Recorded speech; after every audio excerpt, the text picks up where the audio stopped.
Hey guys, Bob Schneider 1999 here. You're never gonna believe what I found. I have uncovered a prototype, preliminary footage of the Paraka 2006 promotional commercials. I'm so excited to show you guys. This is crazy. So check them out. Don't forget to comment, rate, subscribe to Bob Schneider 1999. Bye, Uncle's coming back, guys. Check these out. Yo, Paraka. Yo, Paraka. Yo, Paraka.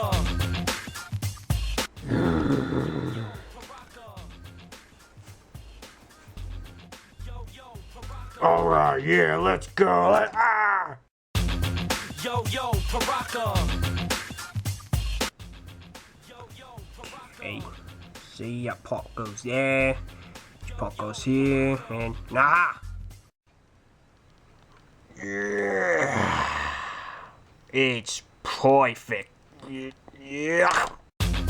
Yo, Paraka. Yay, I like ice cream. I hate ice cream because I'm lactose intolerant. Yo, Paraka. Yo, Paraka. Yo, Paraka.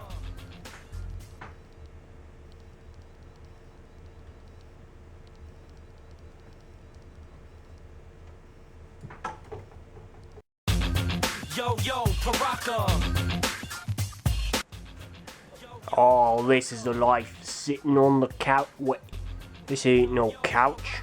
This is a chair. Oh! And then we'll end the entire commercial with the catchphrase, "The gang is on the loose," and put them in this really weird grungy looking area. What do you think? Yeah, that could possibly work. I like it. Alright, start marketing this. To what demographic? Whichever you want. As for this footage, you should probably cut it. Okay.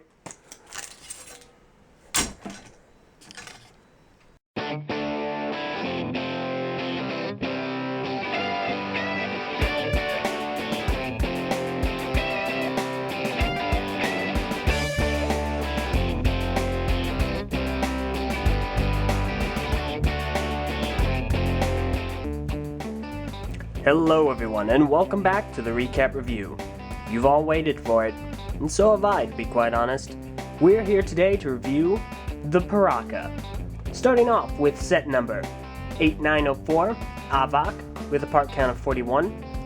8903, Zaktan, also with 41. 8901, Hakan, with 42 pieces. 8902, Vezak, with 41. 8905, Thok with 42, and 8900 Radak 41. At time of release, the sets were approximately $9.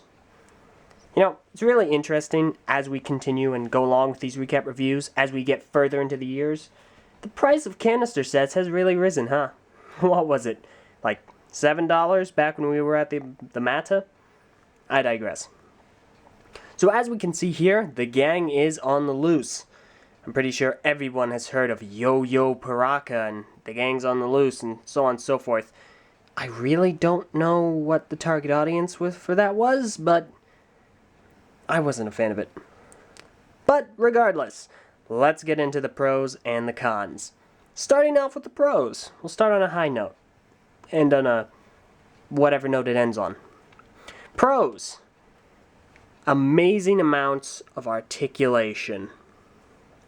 As we can see here, the Piraka are the first quote-unquote canister sets to feature the new Bionicle system. I say that with extraordinarily exaggerated air quotations because that may not be the proper term. I'm going to use Zaktan as my prime example for this. So as we can see here, we have what will soon become the standard amount of articulation.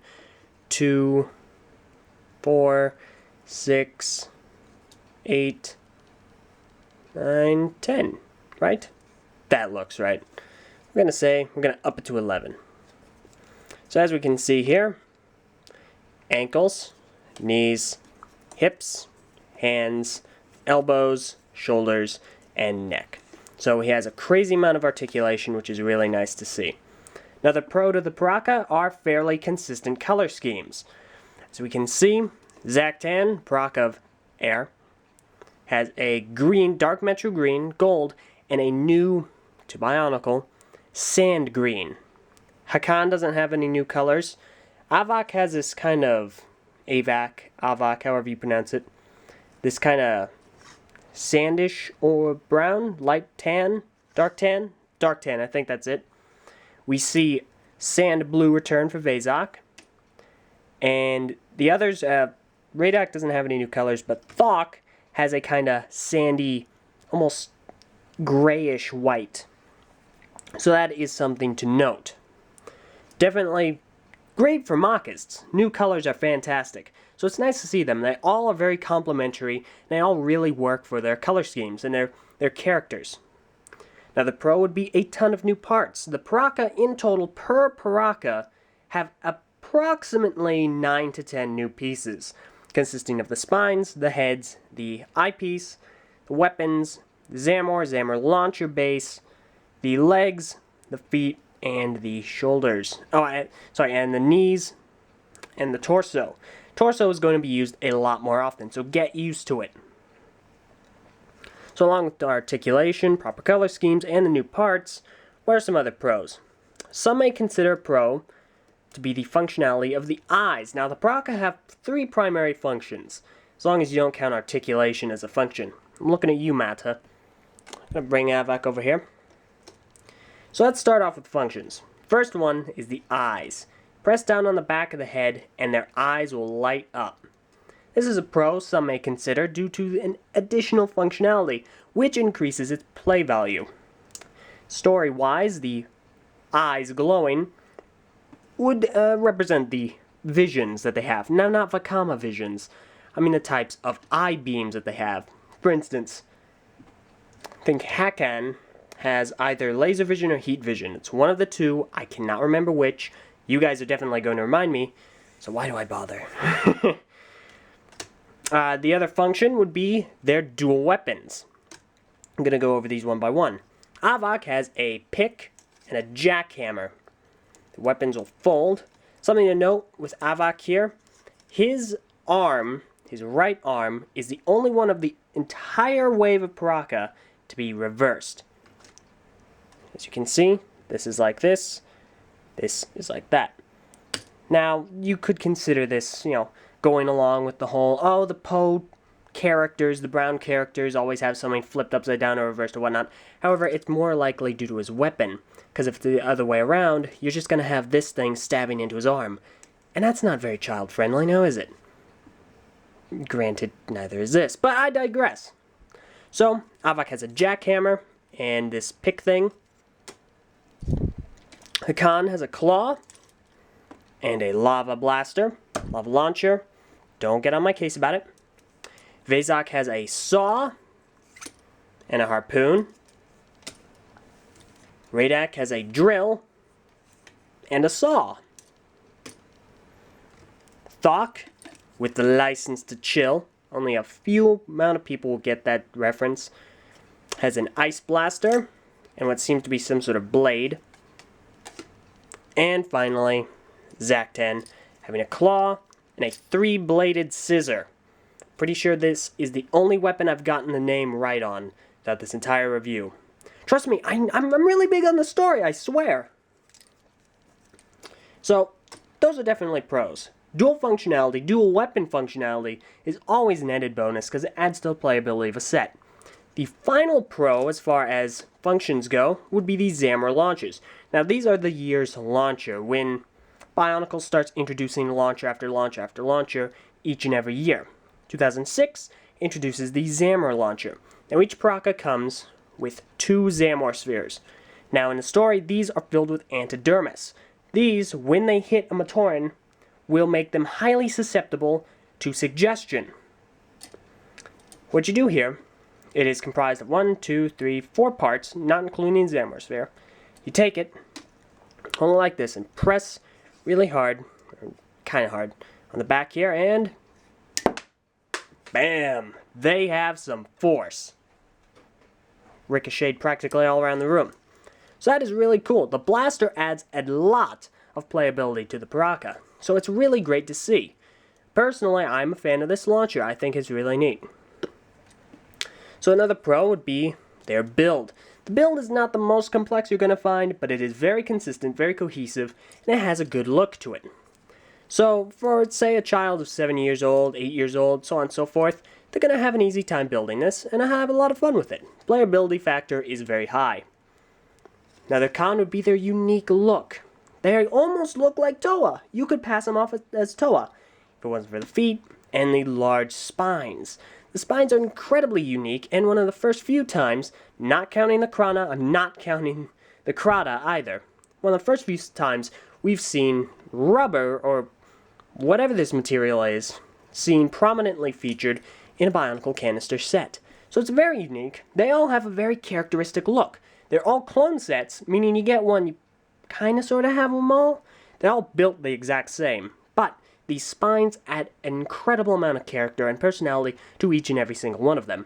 They all look different, and they all look like they have a different characteristic, especially with those large grins. By the way, the teeth glow in the dark, so that's an additional pro. So overall, the pros consist of great articulation, proper and very cohesive and complementary color schemes, 3 different functions, dual weapon functionality, their eyes, glow-in-the-dark teeth, if you count that as a function, that'd be 4, and the new Zamor launcher. So, overall, what could go wrong? These seem like excellent sets. However, it is time to get into the cons, because no set is perfect. Starting off, they are all clone sets. You get one, you will practically have them all. Character, dual weapon functionalities aside, they are all built the same. So if you do not like repetition, you probably would not be very well off getting multiple of these guys. Another con would be the spines. The spines, unfortunately, hinder movement. And also, as is in my case, if you get a spine that is contorted in such a way, there is either no way that I know of to fix that, or it is incredibly difficult. And it will, that's another con, and it will affect the look. For instance, Thok's spine right here is supposed to stick straight up. Nope. As you can see, it's contorted and bent and does not look proper at all. That is a definite con. It also, in some instances, will... okay, maybe it doesn't exactly restrict the movement, but it definitely looks awkward when you do things such as that, or maybe even that. It does, however, restrict head movement. Head will constantly want to go back down.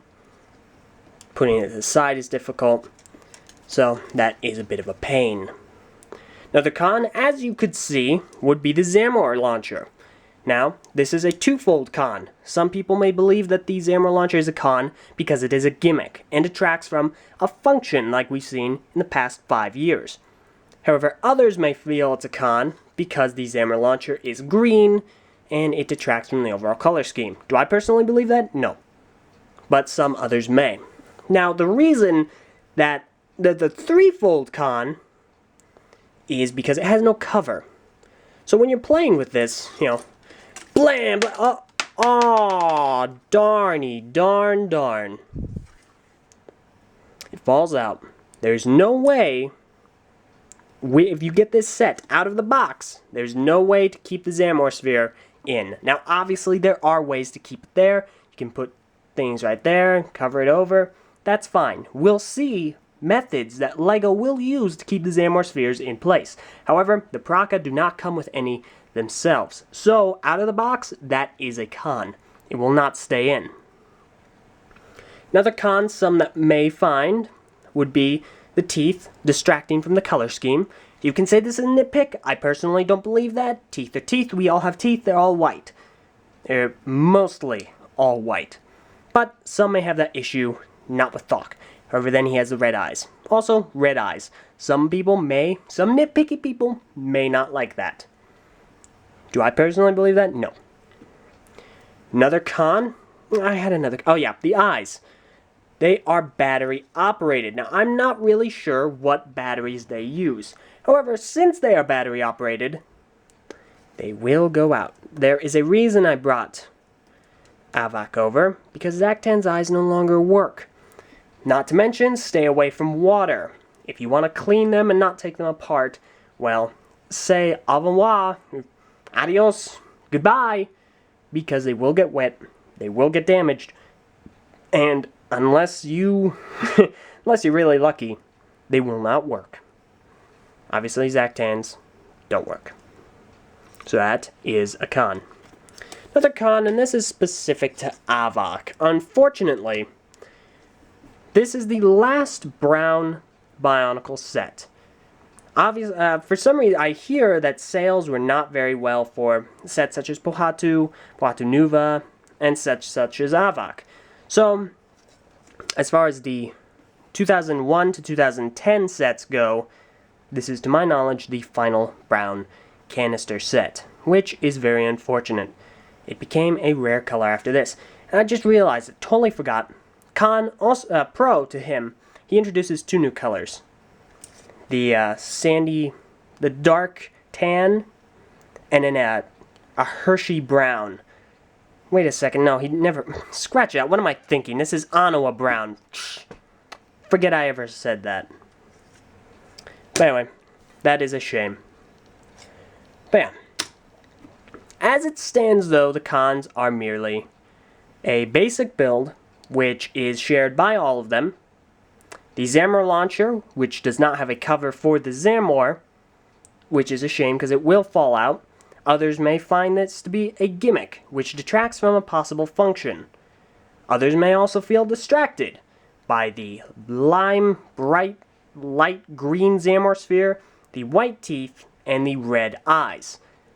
Personally, I do not feel that way about the latter three, however the cons are still there. Another con is the spines. They are rubber, they are unusual. While they are unique, they are also fairly distracting if you are unlucky and get them very bent as such. But aside from that, these are still incredibly solid sets. Now I know that a lot of people got tired of the reused builds by the end of Bionicle's first run. However, they're still very solid. Great articulation, an incredibly unique look, very threatening, menacing, tons of functions, amazing playability, and a bunch of new pieces for mockers and non-mockers to enjoy. So overall, Paraka are really good sets, and if you do happen to be able to pick up at least one of them, I would suggest it, even though they still have cons. Just be careful of the Zamor. They might slip away. So that has been the Piraka. What do you guys think? Did you enjoy them? Did you not enjoy them? Is the gang still on the loose? No, they're in a fish tank. That has been my review of the Piraka. I hope you've all enjoyed. If there's anything I've forgotten or missed, please let me know in the comments or at the TTV message boards. Join me next week when I go over a technicality. Next week I'm going to be reviewing Ernak. Thank you all very much for watching. I'll see you next week.